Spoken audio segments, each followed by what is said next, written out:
Hey, I'm here with the story of a haunted door. In 2018, a man named Adam needed a change.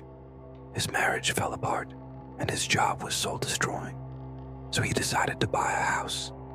He wanted somewhere remote, somewhere far from the memories of his past. And that's when he found it, a building almost no one knew about. Built in the 1930s, the home was sold so cheaply because it needed extensive repairs. But Adam wasn't fazed. He was going to renovate it himself. On his first day, he cleaned out the garden. On the second day, he fixed the roof. On the third day, he walked through the halls. And that's when he noticed it, a basement door hiding in the corner. Unlike the rest of the home, it didn't look like it belonged. The door was incredibly low, just 4 feet tall, and it was buried halfway into the ground, made of solid stone, and covering its entire surface was rust.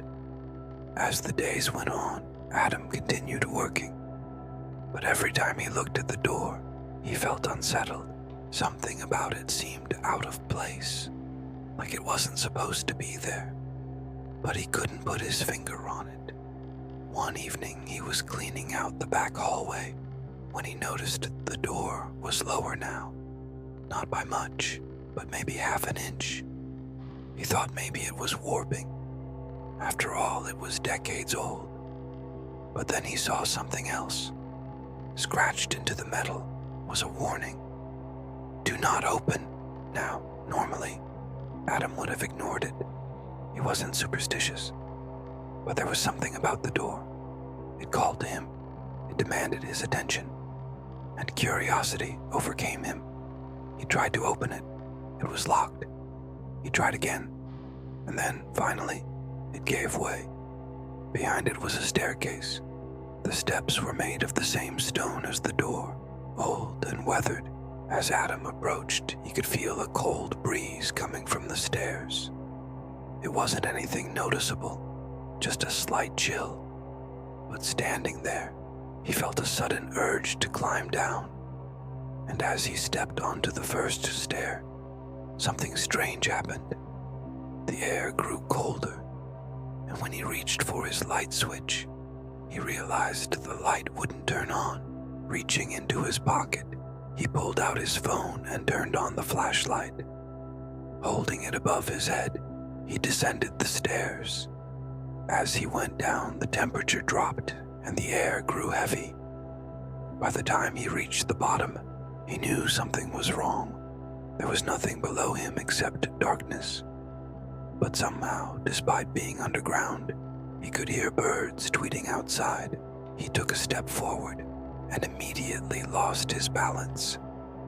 In the dim light, he saw he wasn't on solid ground. He had stepped onto a loose stone, and the moment it shifted, he almost fell. Holding on tight, he tried to figure out where he was. The answer was nowhere. In front of him, the tunnel stretched into complete darkness, but he could see its walls were covered in pipes, and as he walked along them, he realized he was in the basement of his house. But that was impossible. The blueprints showed no such thing, and he had checked them countless times. There was no basement here. This place was completely hidden. He walked further. He passed pipes. He passed wires. And he began to panic. What if someone was down here? What if this place was used for something sinister? Suddenly, a noise behind him made him jump. He turned around and shone his light into the darkness. All he saw were shadows. But he knew he wasn't alone. He ran back up the stairs. But when he reached the top, he realized something horrible. The stairs weren't there anymore. Instead, he was standing in the exact same hallway where he found the door.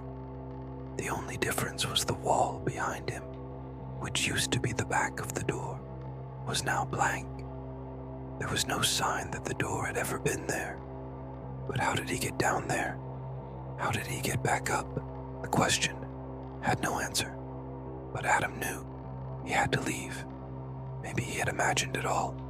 Maybe he was going crazy. So he drove off. But that night, he couldn't sleep.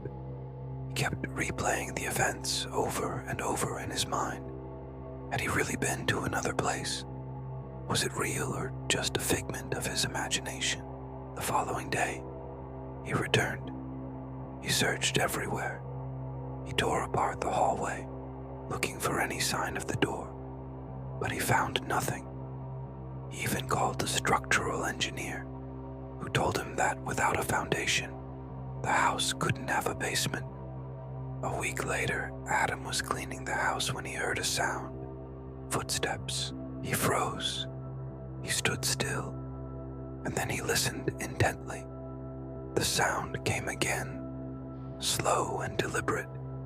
He went to investigate. He followed the sound until he came to the very same hallway, and as he turned the corner, he saw it again. The basement door, only this time, it was slightly ajar.